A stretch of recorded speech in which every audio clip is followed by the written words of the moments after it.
We're Family Fest, giving our best, empowering families to be the pillars of society. Family Fest, bringing healing and rest to hurting families, bringing help, hope, healing, happiness. With God on our side, we're marching strong, looking out for hurting children all around, and helping the parents carry on. Standing united, we'll overcome. We're Family Fest, giving our best, empowering families to be the pillars of society. Family Fest, bringing healing and rest to hurting families, bringing help, hope, healing, happiness, bringing help, hope, healing, happiness, bringing help, hope, healing, happiness. Welcome to Family Fest Barbados 2024. We are here this evening with some lovely people, knowledgeable, I'm sure, and passionate about what we're going to be discussing this evening. So our topic for this evening, and by the way, this discussion is a friendly discussion. So we're going to be doing a lot of smiling, but we will get a little deep at points in time. We're looking at the influence of music and media on our youth. The influence of music and media on our youth. Now, as we contemplate our future, we can't but contemplate on the youth who are our future. And with that being the case, we need to look at what is influencing them, what is shaping them, shaping the way they think, and by extension, what they do and how they live. And it is said that influence is the most powerful form of leadership. And if that holds true, we need to be concerned about the messages and messaging that our young people are receiving, which will shape their future and our future. And while there are several influences in this world, we want this discussion to put under the microscope the influence of music and media on our youth. While music and media in general can be used for positive or negative influences, our discussion this evening is going to take a critical look at the negative side and its effect on our most vulnerable demographic, our youth. It is hoped that this discussion will be the start of many more to come, and that it will open up our eyes and the eyes of our youth to the risk of music and media in general to our collective future. Additionally, as we strive to strengthen the family, we cannot ignore influences on our children, who will themselves become the builders of the families of tomorrow. And if we can identify the dangers now, we can seek to address them by way of early curative interventions. So why try to cure tomorrow what we can prevent today? So that's what we're going to be chatting about. I have four wonderful persons here, and these persons are going to introduce themselves. I'm Lisa Dottin, and I am here just to help the discussion to flow nicely as we chat with each other. But we have with us Donatel Cox, Ivana Odell, Sarah Bartlett, and Cornelius Bartlett. So I think we can do our introductions in that way. So we can start with Donna. Hi, everyone. My name is Donatelle Cox. As you can see, I am a guidance counselor. I am an avid lover of music, and I am also a parent. And that's the band I'm coming from this evening, with all of those three wrapped up. Okay, nice. Wonderful. And she didn't mention she has a gorgeous smile. She didn't put in that part, but we can see that. Welcome, Donna. Thank you so much for joining the discussion. Ivana, let's hear a bit about you. Hi, hello everyone. My name is Ivana Odell. I am 24 years old. I'm a Christian, devout Christian, and I'm coming from the angle of being a young person and also being a musician. Okay. You mind telling us what instrument? Well, my main instrument is keys. And the other ones? Okay, well, I also play the flute, I play drums, and I play bass guitar. Nice. So you are apt to tell us about the influence of music. Beautiful. Thank you. And welcome, Ivana. And over to you, Sarah. Hi, my name is Sarah Bartlett. I'm 16 years old. I'm a national swimmer and I am a law student right now. And I'm coming from the perspective of young people in my generation. So I will be sharing how we feel as young people compared to your perspective as the adults. Okay. All right. Sounds good. And now to our gentleman, Mr. Hi, good Cornelius. evening. Thank you, Sarah. Thank you, Lisa, and good evening, everybody. I don't know where to start. I have so many hats. I'm the father of Sarah Bartlett, first of all. That's probably one of my most important roles. I'm also a musician. I've been a musician from the time I was at secondary school in second form, and I'm in particular a steel pan musician. I've studied music. I have, I think, up to grade 4 or 5 Royal School of Music. I've also played on the hotel circuit for many, many years up until I was in my 30s. Currently, I am a percussion drummer. I am part of I practice with the Israel Level Foundation.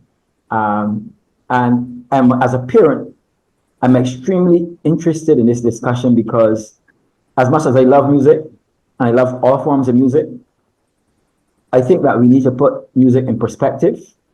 And just like how we say something could be a blessing or a curse, music could be a blessing or it could be a curse. It's a blessing when it is used the right way and it is enjoyed and used in a way that's positive. But it can be a curse when people tend to use it for means that is not uplifting and that is not focused on building the human being. So very much looking forward to this discussion today. Okay. All right, wonderful. Welcome, Cornelius. So we're going to jump right into the discussion. And this is, even though it's a yes or no question, I want you to tell me why you give the answer that you're going to give. So the question for you, plain and simple, does music and media actually influence our young people? Do you believe that music and media, Donna's ready. Do you believe that music and media influence them? So you can go ahead, Donna. Yes. Oh, first off, too, I'm also a percussionist, so Yes, it that's does. true. Yes, it does influence how they think, how they behave, how they act. But more than the music itself, it's the person who is giving the message, the person behind the music, the face of the music.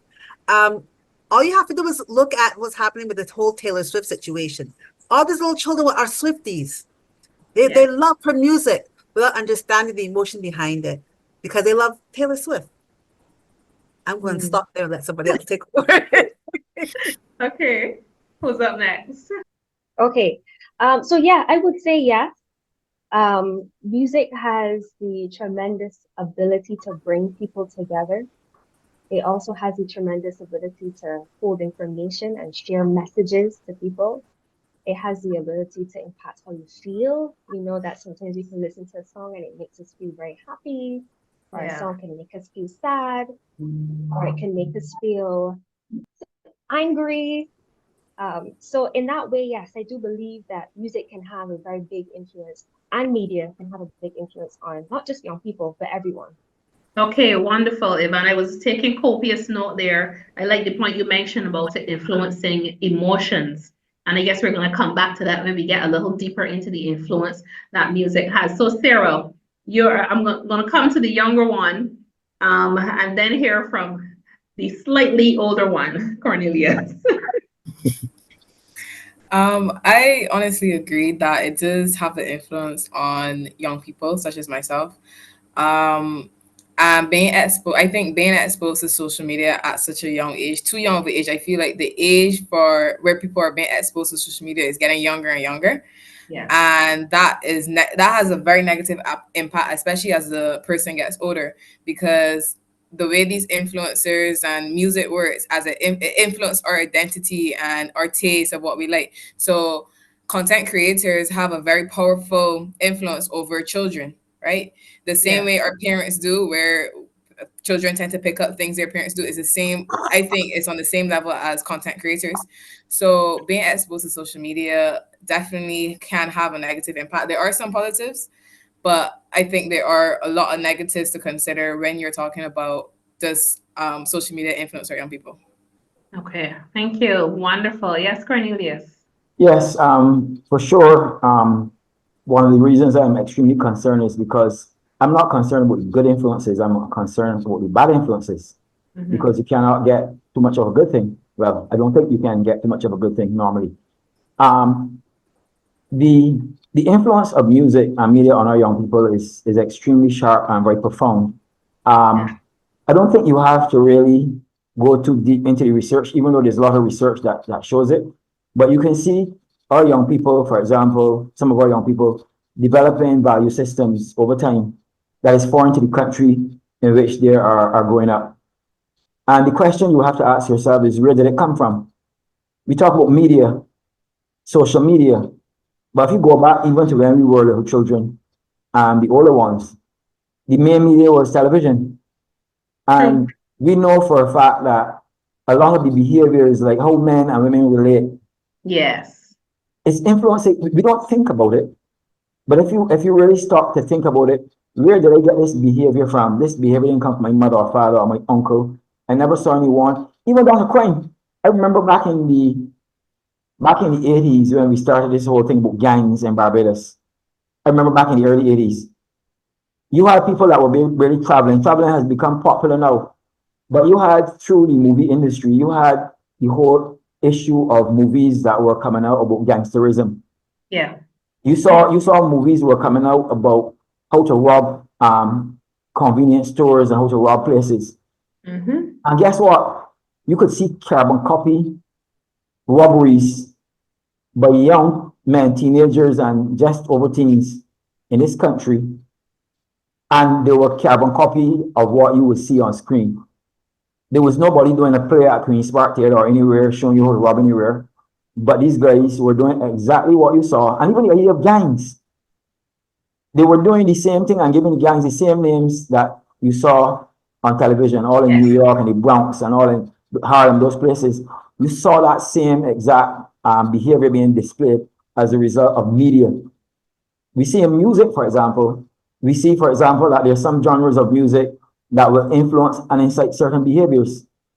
So there is a big influence. And the one thing I would want to add in here at this beginning stage is that being a student of music, I had the opportunity and the privilege to study music history.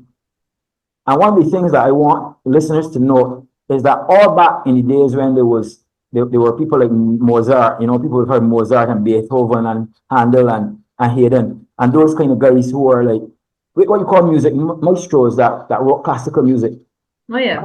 Back in the day, yes, listen to this carefully. Back in the day, you would have the king sending his army to war, and he would call up the chief musician to write a piece to get the army into a war mode.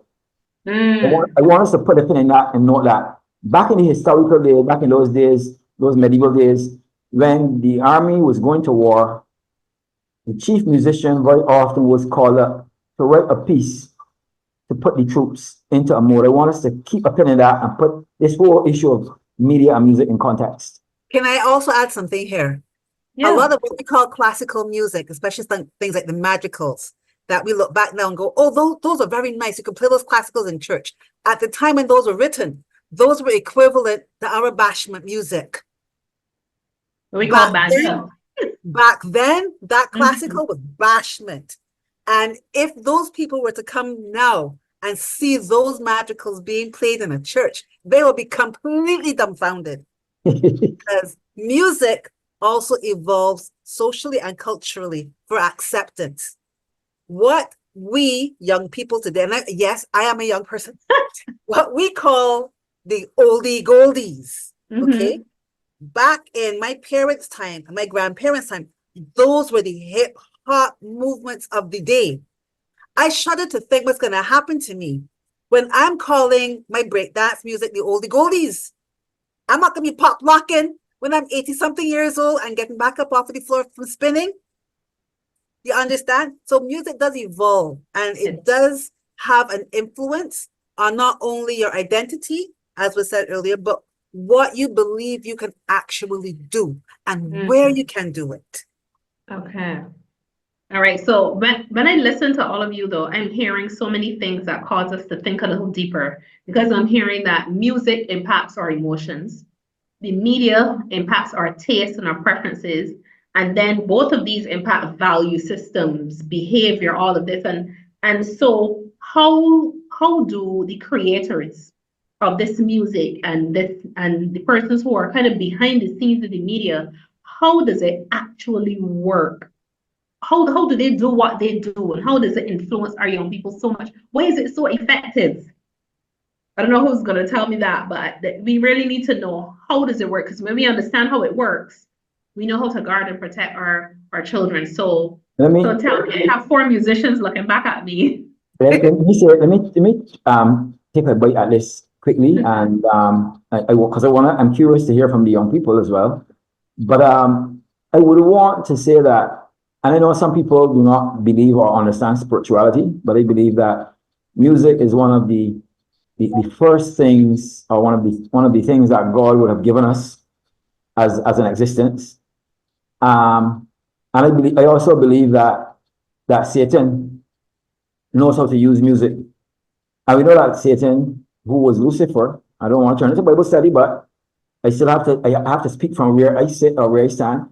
Who would have been the angel that would have been responsible for music? I believe that the influence of music has to do a lot with the creator, the person who, well, God created music, but the person who writes the music, not only in terms of the actual instrumental, but in terms of the words. What I think from my research and from my own meditation, music has a way of capturing you by way of your emotions. There's also research that talks about the effect it has, the effect it has on the limbic system of the brain. And there is a lot of research out there that tells you about the effect it has on the brain, and what it releases, and how it helps you, it captures you by way of your emotions. Now, I remember carrying out some studies in emotional intelligence, and it says that people do not care about facts and about truth. They only care about how they feel. That's one of the tenets of emotional intelligence. People do not care about facts or the truth. They only care about how they feel. Now, if music is making you feel a certain way, and while you're in that feeling, messages are being sent to you, what do you think will be the result? And this is a conversation that we need to have slowly, because I don't think that we should really play a roughshod over this topic, because if your emotions are being captured, where you now become vulnerable and you're being fed, it's like somebody sedating you. So music actually has a way of sedating you. So you're sedated, and then the writer of the music, or the originator of the lyrics, for example, are going to feed you what they intend to feed you to get the response. And at least I don't want it to necessarily be turned into Bible study, but the truth of the matter is that we need to look at the source. What is the source behind the type of lyrics that we are getting, and the way how music is used to manipulate? Yeah. Who is trying to benefit? What source, what invisible source is trying to benefit from the way music is used? I'll leave that there. I'm Okay. going to add something here as well. You're talking about the invisible source. I'm talking about sources that we can see. People understand that when you have a product and you want people to keep coming back to your product, you have to brand it. There are lots of people who have music, but we don't hear the actual music itself. We don't go by the music, we go by the branding. For example, I love Earth, Wind, and Fire. No matter what Earth, Wind, and Fire brings out, I'm going to try to listen to. Right. The same way that Buju Banton has a following. So whatever happens, they have been able to develop a brand, so they get people to come to them. Now, the other thing that happens is when others see that, they use it to their advantage. As Cornelius was saying, music can influence what you do. Have you ever been in a supermarket, any supermarket, on a Wednesday morning, and they're playing music? What kind of music do they play? Music that makes you might sing along, but you're going to walk and you're going to take your time. Low until you spend more money. Go to that same place on a Friday evening between 4 and 7. You're going to have tempo music, whether you like it or not. But that music is going in the background. And guess what? You're walking faster. You want to get to that checkout because they got a lot of people to process. So music even influences you subconsciously. And if it can influence you subconsciously in that very, business-like way, what more will it do to get to you, whether to get to your money or to get to your soul? Wow. Okay, she went really deep there. So, Ivana, you're ready? Because I was coming to hear from you guys, Okay. about how this really works. Go Yeah, ahead. I completely agree with both contributions that have been made. But just to continue from what Donna was saying, um, it's like marketing. Marketing is a discipline that literally seeks to try to make people buy a product that they don't really need. And so you send subliminal messages to grab attention. Right? Right. Music and the way that influencers behind the music work is they do the same thing. Usually creatives don't create art just for creating its sake. There's a message they're trying to communicate. Maybe there's something that inspired them. Maybe there's a theme that they're trying to put out there. And so there's intentionality behind the piece that they're creating. And they're going to do their research to see what people like, to see Right. what grabs attention, what draws them in. And I also believe, as Cornelius was saying, is that there's a spiritual side behind that, that usually impacts the types of messages that they're trying to send in the first place. And oftentimes people don't realize the messages that are coming out, but they're hooked because the things and the tools that they're using are attractive and engaging. And so without even realizing it, you've been influenced. And I guess that's how it works. Okay. Would you say though, for you, because you're still quite young, I remember 24. What would you say for you that you have experienced that influence? You don't have to get too personal, but sometimes people may hear us talking about it from a theoretical standpoint, but and I want you to prepare too, Sarah, just to share with us how you have been influenced at any point in time, whether presently or in the past, by music or social media or both. So yeah, I really want to hear that. I can tell you about a negative influence that Okay. I realize. I think sometimes something that I hear a lot is that sometimes people say that just because there's a negative theme in a song or a movie or a piece of media, that is not going to impact you. Mm-hmm. And I think when they say that, the impact they're talking about is a behavioral change. So here's the example I'm going to bring. As a Christian, I believe that cursing is not nice. And you don't have to be a Christian to believe that. Cursing is dirty, right? Mm-hmm. And there was once a time in my life where just hearing a curse word would invoke a certain response in me. Yeah. But as I got older and I heard more music with cursing, I watched more movies with cursing, it almost gets to a point where you hear the word and there's no response Yeah. because it has become normal. I've become desensitized to it. But it doesn't mean that I'm going to start cursing now. Mm-hmm. However, it still had an impact on me because Yeah. now I am no longer responding to it in the way that I used to. As I said, I've become desensitized to it. So that's a way that negative messages can cause us to become desensitized and change. It becomes more palatable to you Yeah. because it's just coming at you all the time. You might not even realize that you've adjusted to this new norm. Wow. Well, okay, Sarah, your thoughts. I completely agree with everything that everyone's just said. Um, I think too that especially like hearing a certain song over and over, especially through radio, like when I'm in the car with my parents, and certain radio stations tend to play certain types of music. So for me, although I might not listen to this type of music on my own time, hearing it through a radio constantly over and over is causing me to pick up the words in the song and start saying it because most songs tend to be catchy, which makes it easier for people to learn. So I think that hearing the same type of music or even surrounding yourself with friends who listen to that type of music also influences the way you act, even through social media. I think for me, what I've come to realize is that like sometimes I might be, let's say, scrolling through like Instagram or TikTok and I'm seeing like different girls my age act a certain way. Like let's say they're sticking out their tongues in videos or something like that. And Right. people start to do that. It's like you're doing it subconsciously, as Donna said, like it impacts you, like you don't even know. So even like listening to the same type of music on the radio or from friends, I might be singing the words, but I'm not honestly deeping like what's this message really sending, what's this person really saying. Like I'm just singing the words just because it's catchy, the rhythm is good, everything, right?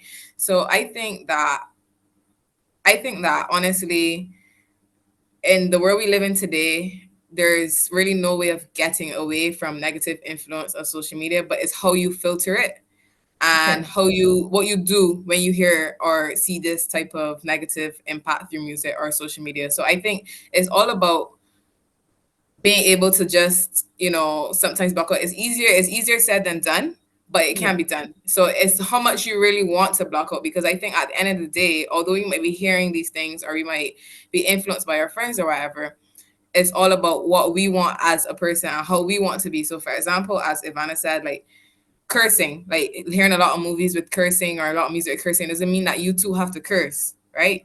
But for some people, when they start hearing cursing, they start cursing because they don't have that mature mindset to really block out like some adults do. So I think for us young people, like myself, 16 years old, and people even younger than me, it's gonna be harder for us to block it out when we're so young rather than adult. We're like our minds are still maturing, we're still trying to identify ourselves, and once you hang around a lot of people who do the same thing, you too want to fit in.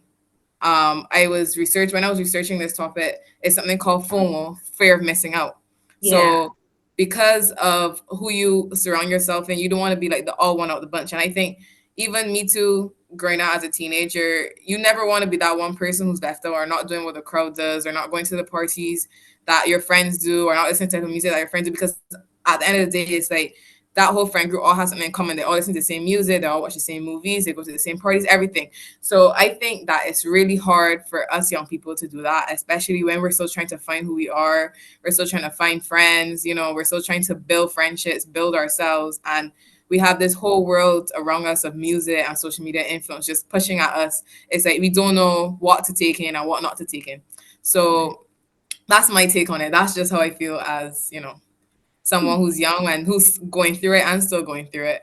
But I mean, as I'm getting older, I'm starting to realize what it is that I really want to be listening to or watching. But at the end of the day, it's easier said than done and it takes time. And with like my parents behind me, making sure I don't listen to certain types of music.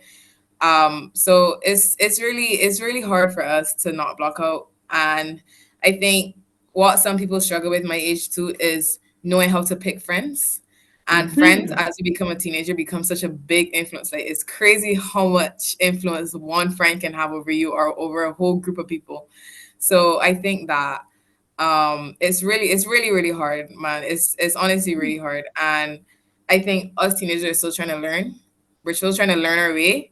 So with music, I mean, there's really no getting away from it. But as you get older, you just hope for the best that as a child gets older, they learn with the values that you instilled into them as a young person, that they will come back, even though they might go through the stage of where they're doing things that you might not have raised them to do. They still come back as they get older. So Okay. that's my perspective. I Well, would that was love to jump in wonderful. here Um, with Sarah because she's hitting the nail right on the head. Remember, I said a part of my thing is being a parent. Okay. Yeah. Mhm. I'll be honest with you.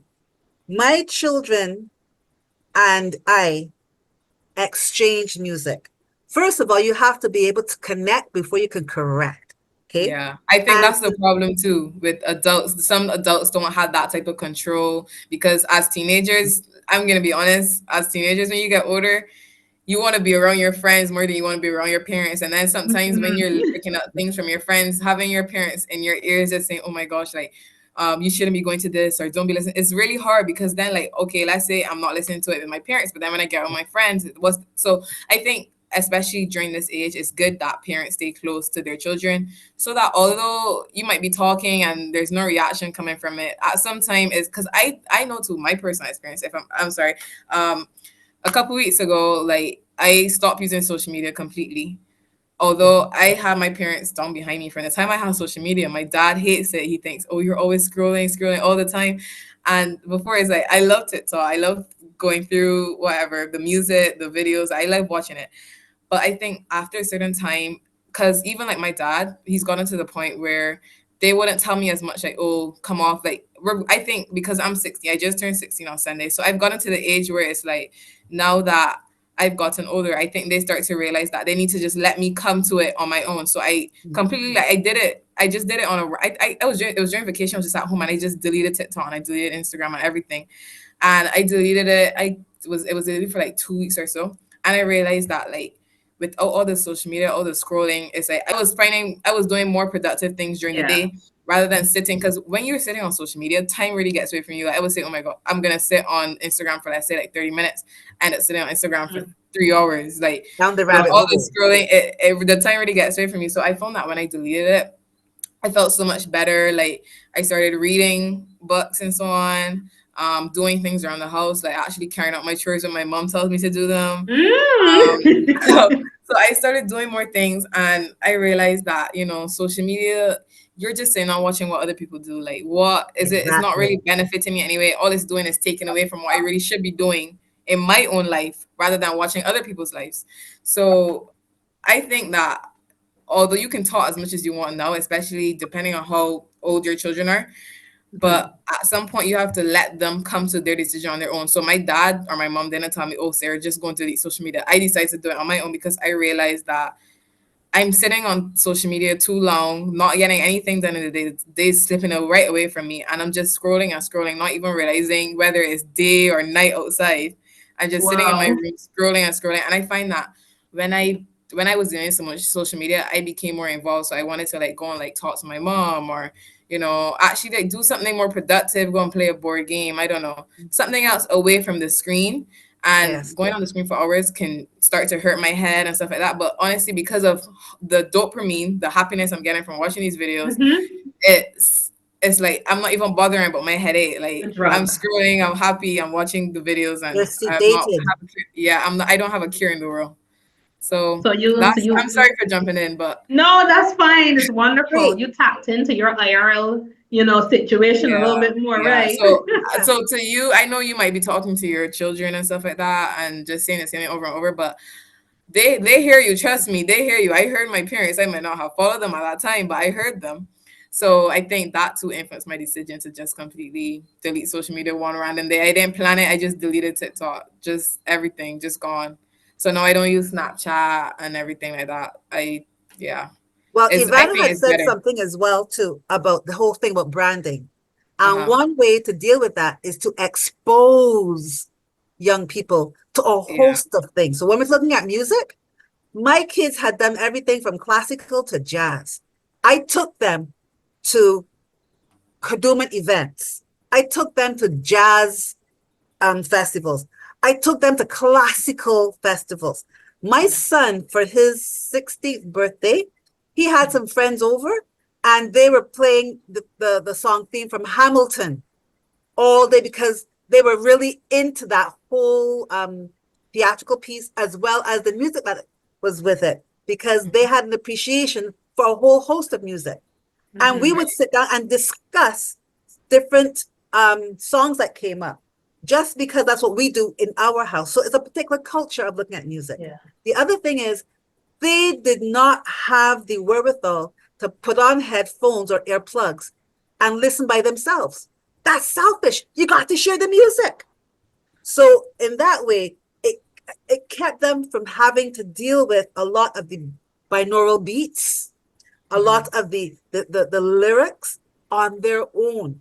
So when you have the sad music that's constantly being played and only you can hear it, that was not allowed because we all have to hear it. So if you sad, we all sad together. It's a lot of work. And now that my kids are grown, they look back and they say, mommy, you guys were crazy, but look at what happened to us now. And I Yeah. think a Right. lot of people blame the music for the negative things happening. But what we really have to look at, what connections are our young people having with others who can give them the support that they need in their emotional journeys? How The are Mm. you going influence to of grow up? friendships. Yeah. Yeah. Friendships, all that. And Yeah. we blame the music, but we got to look at us because we're the creators in what we create the music or the opportunity to hear it. Um, Wonderful. I would want to probably just add one thing and say that to create balance, because I agree with what Donna was saying, and for sure Sarah made a very good presentation in terms of giving you an insight into what happens to young people. But Sarah, children like Sarah, for example, have an advantage in that Sarah has parents that are engaged with her. A lot of young people do not have parents that are engaged with them. a lot of parents are there trying to focus on money and focus on all kinds of things. And a lot of the young people are left to the same music because the fact of the matter is that we've all agreed that music is a big influencer. And when you have words while the influence is happening, sending messages and messaging to the children, you have a whole future of young people who will be controlled by the messengers of those messages. And I can tell you that I also have two grandsons. And one of the things I've done, for example, is I have my grandsons over at least one weekend every month. And what I do with them, because I'm very concerned about these little people. One is 7 and the other is 12. I'm very concerned about the fact that I do not want media. I do not want the music industry raising my grandchildren either. Correct. So while I'm concerned, obviously, about my children, I'm also concerned about my grandchildren. And when I get great grandchildren, I'm still around, I'll be concerned about those. But what I do is, and by way of intervention, is that I don't try to take away the tablets from my grandchildren. What I do is I keep them busy so they don't get to be on the tablet. They don't get to be doing the things that I believe can influence them. So my grandsons come over, I mean, it's a tight schedule where we go fishing, we play cricket, we play football, we go sightseeing, we go and catch insects and crabs and go to the beach and build some castles, you name it. But the idea is that we acknowledge that music and media can be dangerous in the format of being misused. And the question will be, what are we going to do about it? We just need to keep these children occupied with the positive and allow them to be stimulated otherwise outside of the influencers who are not only influencing with the music, as in the music purely itself, but the messages that are packed on top the music while they're captured. The point of the matter is that if we want to discuss this topic, one of the things that we might have to look at in terms of the influence of music and media, we have to look at addiction. See that word addiction? Addiction is also part of this pie that we're talking about. All right, Cornelius, you made a great point. And as I listen to everybody, I believe everything kind of just tied together. And I like the fact that, Donna, you said that we need to connect with them first before we can correct. So know what they're listening to, and they're not listening to it here. They're listening to it out there. So you know what's happening and so on. And Sarah made some great points. And I don't know if you realize it, Sarah, but you spoke about your parents and their influence. And what jumped out at me was that the influence of the parent turned out to be stronger than the influence of the social media itself. I don't know if I got you correctly or not. But after a while of hearing the same thing over and over, sometimes I just have to come and realize it for myself. But yeah, the influence of parents definitely, although it might not seem as strong as you get a teenager, it's more the friends, but they still have some weight in, and their opinion still matters to me just a little bit. So yeah, the influence of the parents for sure, and especially like how you were raised, like when I was younger, how I was definitely raised, and is not supposed to curse and listen to certain types of music and stuff like that. So I think with the correct influence of parents and the right connection that parents have with their children going through teenage years, they will still come out at some point. You just have to let them do it on their own. You don't want to have them breathing down your neck over and over and over. You need, as they get older, there's more responsibility, there should be more maturity, and hope that they come out on their own. So I like that. Maybe we should have a discussion on the influence of parents now instead of the influence of music and media. We should have that. It seems that way. But don't forget, the music also influences the parents, right? And that's a big thing that we tend to overlook. We always focus on the youth all the time. But let us look at why, I like to say, how the youth get so, right? You gotta look beyond. Donna, I agree with you, because when we were putting together this topic, I thought of the adults, but I said, you know what? The adults are also influenced by music. Yeah. And the research from psychiatrists and psychologists says that the brain of young people do not fully develop until they are 22 or 25. So if it is influencing adults, can you imagine how much more danger our young people or youth are in? So that is the reason why I think that if I had a choice between, which we are here now discussing, between discussing the influence on adults and the influence on children or young people, I will go for the young people. So I'm very happy to be in this discussion. No, I'm not disagreeing with this discussion. This is good. But at the same time, you have a 23-year-old who is considered an adult, still under the influence of, all the stuff from the music and all that. And they're making babies. They're the 16, 17-year-olds, and they're having children. True. And a part of that is also the fact that the adults in their lives basically have either said, it's okay, listen to whatever you want. Those adults also are the ones who are seen participating in not only the letting the children have the music, but also participating in the behaviors that the music is saying, let's do this, let's do this. I don't know if you've seen a lot of music videos. Those music videos have been people that are supposed to be over the age of 18. Most of the time, they are in their mid-20s, early 30s. And they are behaving as though what we're doing is absolutely fine. There's nothing wrong with it because I'm an adult. I can do what I want. Not only that, it's also pushing values that is destroying our societies and our families. For example, if you look at, for example, the dub industry and some of the other hip hop industries, talk about baby father, baby mother. I mean, the baby father and baby mother culture is actually being pushed through music. Anyhow. Yeah. So, and that's one of the things you spoke about in terms of the music influencing the value system. Before we get to giving a bit of advice to youth and to parents, I want, I guess it may mainly be Cornelius and Donna, but Ivana and Sarah, if you have a thought, you can feel free to weigh in on this.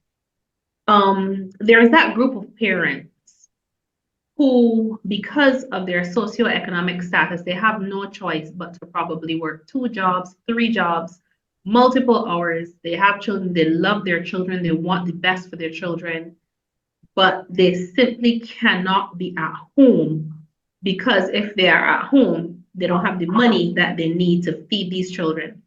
So they want to give that loving environment and be all involved, but they can't. I don't know if they have the village. They may not have the village. So what do you say to the parent who has no choice but to leave the children at home and all of them are probably on devices just all day long doing nothing else? What do you say to that parent who feels trapped, who wants to do better but feels as if they can't? All right, what I would say to that, Lisa, is that as human beings, and I'm going to be very intentional in what I'm going to say now. Okay. As human beings, people can always tell what we see as important by how we prioritize. Yeah. Mm-hmm.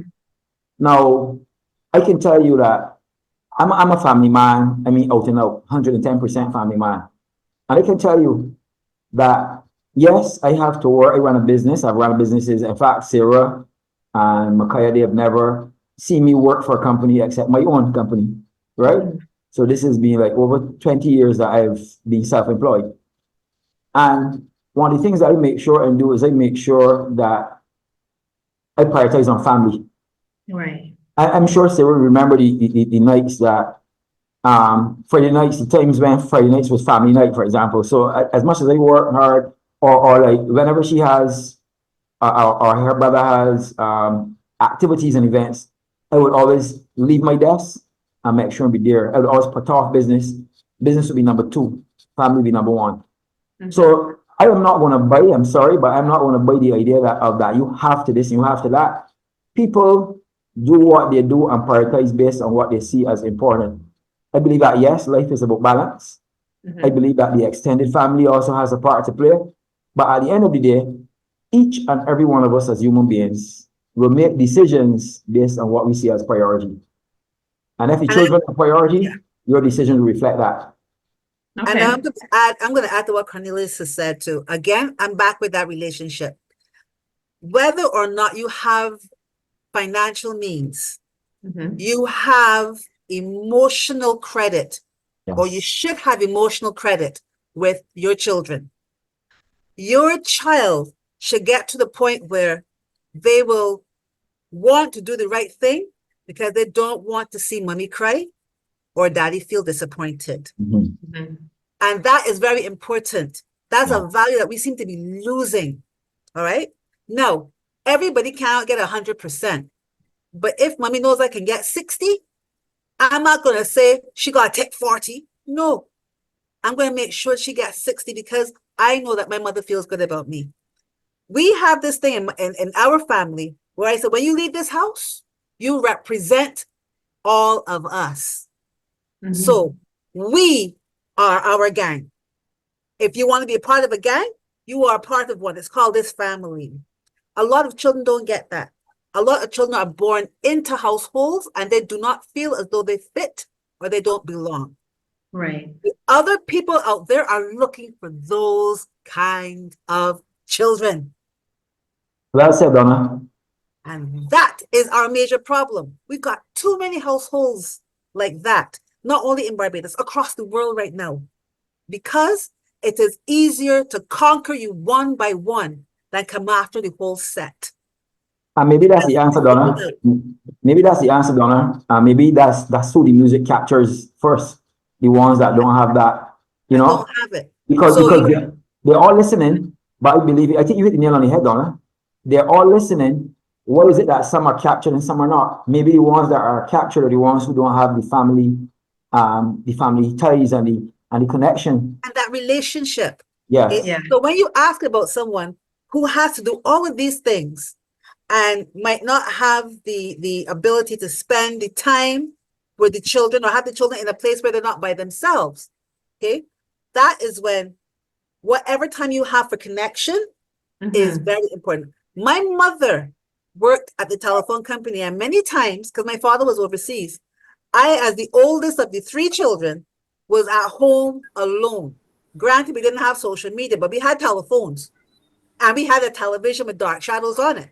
And if I wanted to scare my brother and sister every night, I could do that. But the first couple of times I did it, my mother talked to me and said, Donna, your brother and sister depend on you. I Mhm. depend on you. It made me think about somebody other than myself. At a very young age, I was very impressionable by my mother, by my aunts, by my uncles, who I knew would just show up to see, is everything okay? We're there by ourselves.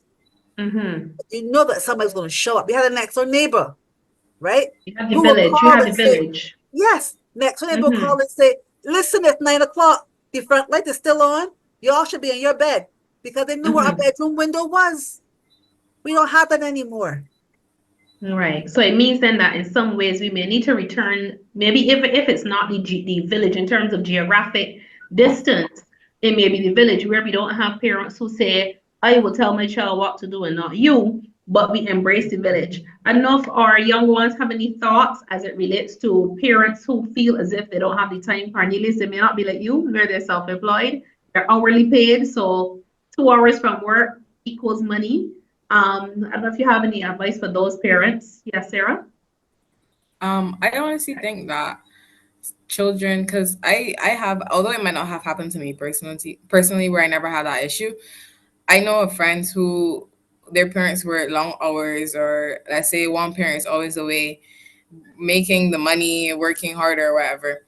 I still think that this to crave that parent that's always away, like that crave is never gonna go. So although yeah, some parents think, oh, I need to make the money, I need to put food on the table, everything like that.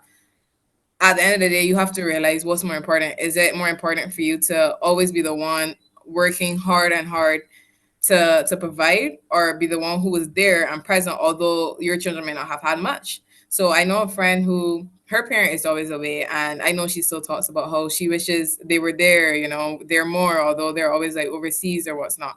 So I think that it all boils down to the parent and making the decision that you only have your children for a certain amount of time, and they become 18, they're adults, they have their own life. So I think it's very important to treasure the years that you do have your children, rather than the main concern being, I need to work hard to provide this, I need to provide that. I think at the end of the day, children just want their parents. When you have your parents and when you have a good connection and love with your parents, what they provide for you is not going to matter as much as you think it does. Wow. Wow. Profound. Thank you, Ivana. Well, a thought, I guess. I'm not a parent, so I will not be able to really fully understand the weight of what it means to have people depending on you and you feel like you're stuck and there's nothing that you can do to really be there for them in the way that you'd like to be. I do agree that in those cases, it is important to check your priorities and to recognize that where there's a will, there is a way, and that it really is true. You can figure it out. But for those who really feel like they've tried everything and they don't have the village, an idea could be to get involved in the church. The church is supposed to be a safe place in our communities, Yeah. and they're supposed to offer support, at least supposed to, right? Yeah. And there are programs for young people, programs for children. It's a consideration whether you're a Christian or not.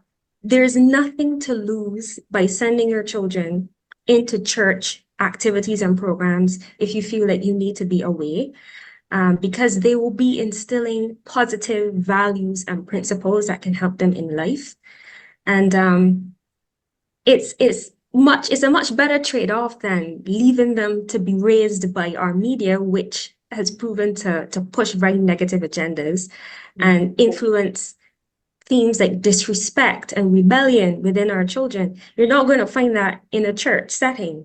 And so maybe consider looking at those programs. There's other youth programs as well that exist within our nation that, you can tap into.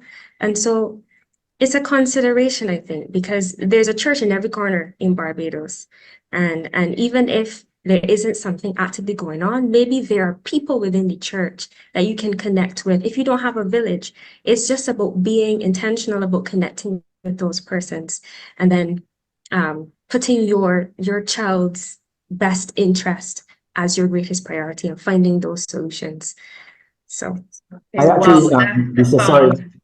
but sorry, I actually love that idea. Sorry, I'm not gonna be too long. I just wanted to say that maybe then, Ivana, persons who are hearing this now, maybe can consider having the church open every day and having a set of people who can make it on different shifts, be there to take care of taking those children whose parents may not be around. But that's just a thought. I love that idea, Ivana. Sarah, yeah, you were saying? I wanted to add, oh, sorry, go ahead, Sarah. Oh no, with what my dad is saying, having the church, for, I don't know. I think that as a child, you can have as many people help your child as much as you want because you might not always be there, but they're still gonna always crave you any day. So it's not gonna be the same. Like you were given you were set on this earth with a mother and a father. Having other adults who maybe your aunt, your uncle, your cousin, whatever, it's just not gonna be the same. They're not gonna still get the same they're not gonna get fed the same way as if they had their mother or their father. Like I honestly think, yeah, they have a village, people helping them or whatever, but at the end of the day, they're gonna still crave their parents. And if they're not getting what they feel they should from their parents, they're still gonna tend to look to social media to have a sense of belonging because at the end of the day, you were born with a mother and father. That's your immediate family. So whatever family comes outside of that, it's just not gonna be the same. So they're gonna still look to social media to feel a sense of belonging, a sense of family, the immediate family that they don't have anymore. Although they might have these outside people as their aunts and uncles. I just think that personally, although that may be helpful, it's just not gonna be the same. They're gonna still crave their mother and father at the end of the day. And if they do as much, if they crave their parents that much, they're gonna still be looking to social media as an outside factor to get what they feel they need from their parents. So I don't think. I half agree with you there, right? Yeah, I don't But think. again, I don't think that's gonna be the same. I still go on about the whole thing with relationships. Almost every other Sunday in churches across Barbados, you get parents who don't belong to any particular church bringing their baby to be christened and have godparents. And how do you choose a godparent? All right. Most of the time, these godparents are either friends that are in a very similar situation as they are, or they are people who they believe can financially help or otherwise help. And what happens after the christening is there's no relationship between that baby and the godparent either, in very, very few cases. Okay. So again, you have to get relationships built between that very small child and key people in their lives from early, right? And they don't necessarily have to be blood. Okay. Someone who they call auntie, who is a caring person that is always, they help your mother by showing her how to change a diaper, how to feed you, that kind of situation. Right. There's at least one person you should be able to think about. But if you were rebellious, and if your rebellion led to activities which led to you getting pregnant, which led to you getting someone pregnant, having a child, sometimes the support that you really need is not there for you. Hmm. And a lot of that is happening as well. Okay. Yeah. We need to have proper relationships so that you're face to face, the person you can see and touch and hold and squeeze is much more important than a person behind a screen who's lying to you anyhow about who they are. Because, you know, that little girl you're looking at who's 14 years old with pretty hair and these lovely eyelashes is probably a 65-year-old bare belly old man with a big beard. You don't know, right? True.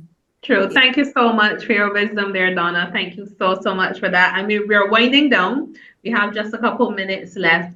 But I know we have different thoughts coming up, but what I'm hearing coming up is the importance of parents, the importance of those first influencers, because that's what the parents are, the first influencers. And then we're hearing the importance of the village, the aunts, the uncles, the godparents. And I think our generations are getting away from that. The nuclear families are becoming a little too nuclear. So that's coming out as well. Sarah, you're reminding us how important it is that at the end of the day, children want their mama and their papa. Yeah. And I do love the fact, Ivana, that you pulled in and reminded us about the institutions that are there that do help. Because when I look at my life, I would not be where I am had it not been for my church family and for those aunties and those persons that I could run to when I thought mommy didn't want me to go to the school fair. And I was all upset because I should be allowed to go to the school fair. But auntie listened to me, but still kind of shoved me in the right direction. So I think all are important, and parents listening in have to say, well, okay, this will help me and that will help me. So we're on to our final words, final thoughts. So we looked at, and for anybody who joined us late, we're looking at the influence of music and media on our youth. This is Family Fest Barbados 2024. And we looked at all the different ways it influences. Now I want to hear from you. Any final thoughts about the influence of music and media? Your final thoughts can be just thoughts, or there can be words of advice. So I'm going to start with Donna. You can get yours in first. And I think you can go in that flow. Ivana, Sarah, and Cornelius. If you want to have less of the social media and music influence your child, influence the child yourself. Don't let them give your child the product.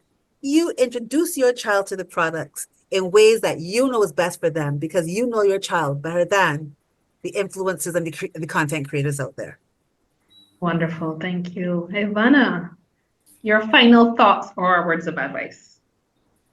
Well, my final thoughts, when I reflect upon music and the mainstream music that reaches our youth, first and foremost, you hardly find positive messages coming out. They're all negative. They're pornographic in nature, demonic themes coming out, crime and violence, objectifying women. That's the mainstream, the things that make it to your top 10 list.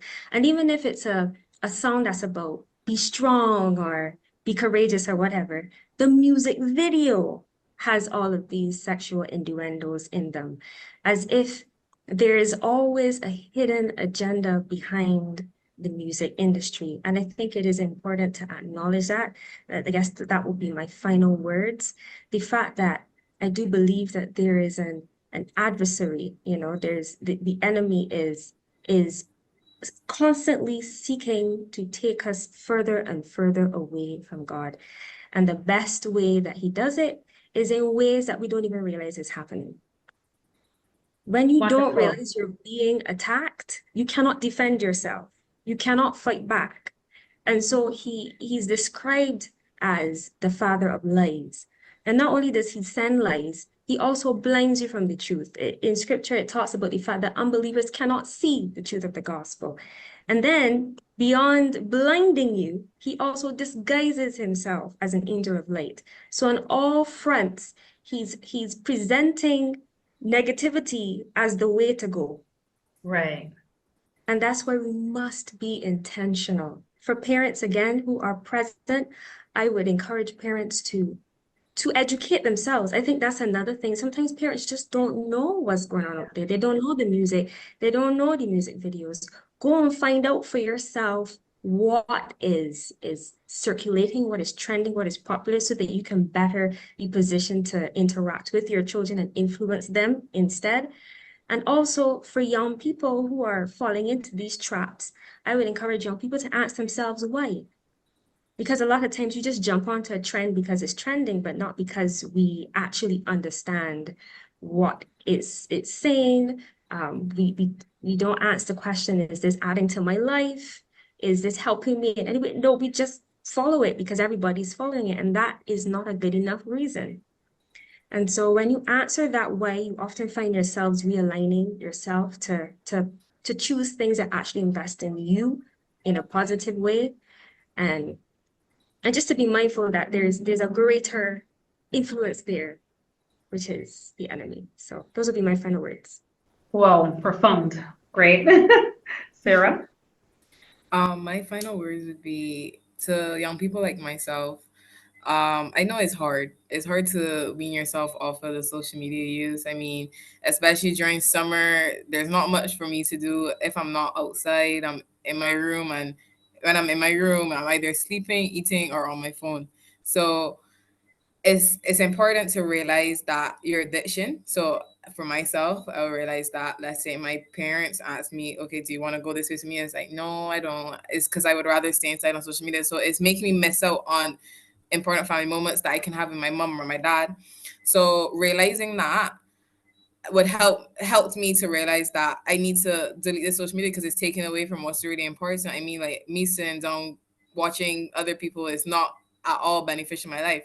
So I think for young people, you need to realize, why is it that you don't want to go as much? Because I know a lot of teenagers that they rather just be in their room on their phone, right?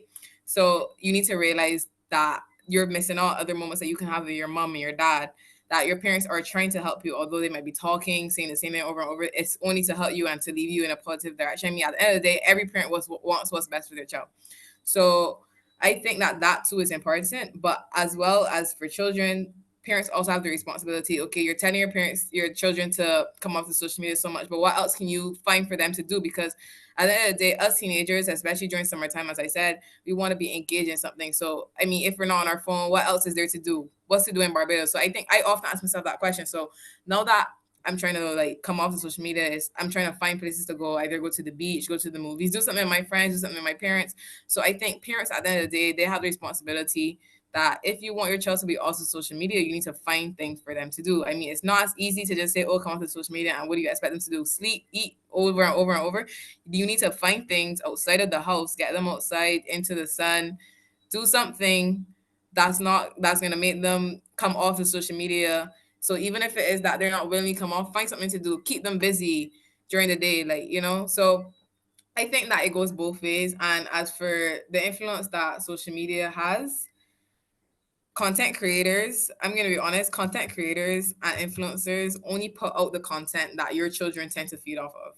They only put out the content that they're getting response. So when they see that they post a certain video doing certain things, or they're saying certain things in their music, they're going to continue to push out the same things. And because as children we're following, let's say we were following one artist, whatever music they put out after that one song, we're going to continue to follow. So when they realize that they're getting the same following, the same response, and more people are tending to like this music, they're going to keep putting out the same thing. So then 10 years from now, there's going to be no such thing as R&B, because no child that age is going to be listening to that type of music. It's all going to be rap or some other genre that's more upbeat that children tend to like. So to wean your children off of their phones and to social media, you need to keep them busy, keep finding something for them to do, keep them engaged with other things outside of social media. So those are my final words. Wow. Note taken for myself as well. Thank you so much. And lastly, Cornelius, your final words. I want to say, first of all, I'm so proud of these two young ladies and Yes. the way they presented and what they presented. You know, I feel as though I have been taught. But on a very serious note, though, I want to say that the influence of music and media is pretty much like the influence of drugs. And the only reason why drugs is actually selling is because there's a market for it. And the reason there's a market for it is because there are human beings who are not being born into the best situation. They are not getting the most love. They're not getting the guidance. They're not getting attention. They're being neglected. And maybe the issue may not be the music and just the influence of the music, but maybe the market for the influence of the music. So maybe we can take the market away by being better parents, being better uncles and aunts, because if we have a sister or brother that is not doing well, maybe we can step up for our nephew or our niece. Yeah. I look what I've heard, but I would really want to leave with us the idea of, because we cannot change the fact that there is a force out there that's going to push negative or destructive content. We can't change that. What we can change is we can change the way how that content is consumed. In other words, we can have that content rejected by our young people who grow up in environments where they're taught about God, they're connected to God, where they are feeling a sense of love, so their self-esteem isn't damaged, where they feel a sense of empathy, where they're well adjusted, so that they are not going to be buying what the evil forces are selling through music and media. Just a thought I want to leave with us, to maybe look at it from the other side. If we can't change what is produced in the music, maybe we can kill the market for the music by having our children growing up on God and love, and improving their self-esteem and their value for themselves and their whole value system. Because the only reason why fast food and all the other things that may be considered destructive is actually going because there's a market. People's taste buds, both emotional taste buds, psychological taste buds, are in tune to that. My thoughts. Correct. Thank you so much. Thank you, Donna. Thank you, Ivana. Thank you, Sarah. And thank you, Cornelius. For those who have been with us for this past period of time, we've been looking at the influence of music and media on our youth. And we know for sure from this discussion that there is hope and there is better awaiting us. So this has been Family Fest Barbados 2024. Do have a wonderful evening if it's evening for you. And we look forward to seeing you on our next discussion. Thank you so much and bye-bye. We're Family Fest, giving our best, empowering families to be the pillars of society. Family Fest, bringing healing and rest to hurting families, bringing help, hope, healing, happiness. With God on our side, we're marching strong, looking out for hurting children all around.